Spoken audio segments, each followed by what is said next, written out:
Hello, good morning. My name is Brittany Shelton, and I am completing the first assignment for sociology of disaster.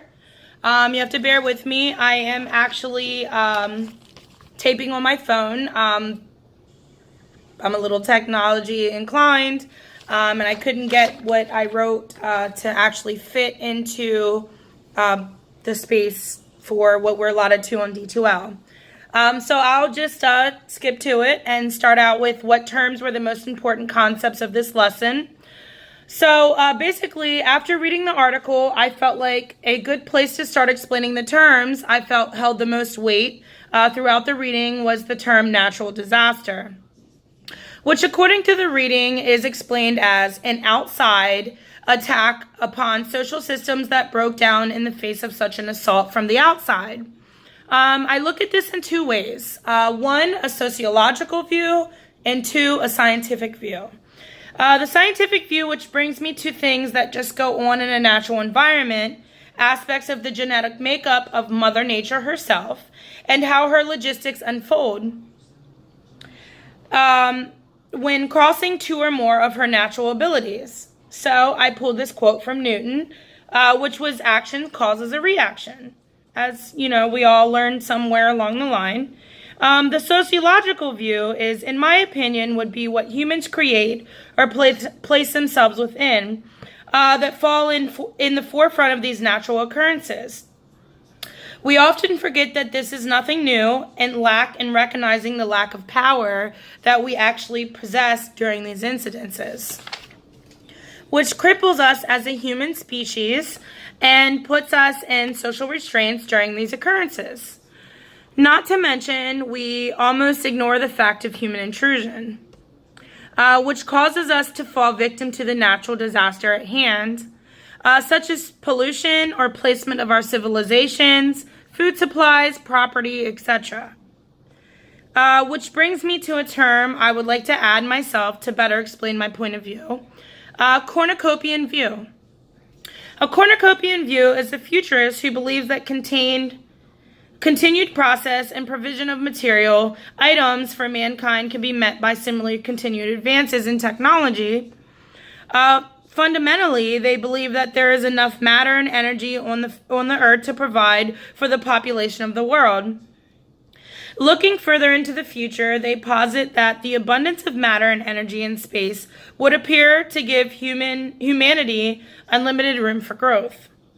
Cornucopia actually means horn of plenty.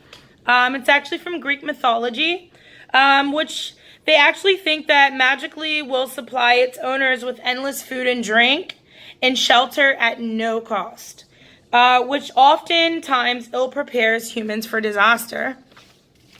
My next term that I think is important to recognize is technological components, which are often numerous entities that the occupants of a certain place disasters happen. Oftentimes they create themselves, both in which can include health and safety downfalls. What is a hazard for some may not be a hazard for others. My own quote for this reading is, sorry, I always have to add one. Human assumption and human consumption leaves room for human dysfunction. All through the reading, it spoke of different organizations that have been developed through our modern history. In developing our change, the organizations modernized as we modernized. Basically, we kind of moved in a chain reaction, in my own opinion, but I believe there's enough evidence to show that as things changed, we changed. They adapt, we adapt, or we adapted to its change. And when I say it's, I mean natural disaster, spontaneous situations that occurred in our human history. FEMA is the next term I would like to introduce, Federal Emergency Management Agency, which is evolved and devolved dramatically over time. I think for the generation, it's one of the most recognized terms in organizations handling the largest proportion of responsibilities revolving around any form of disaster. Until the Department of Homeland Security was developed after/during the all human-induced catastrophe. It was when a modern era of an empire, as we knew it, was awoken and realized that the disaster wasn't only a creation of Mother Nature, it was now a confused child of human creation.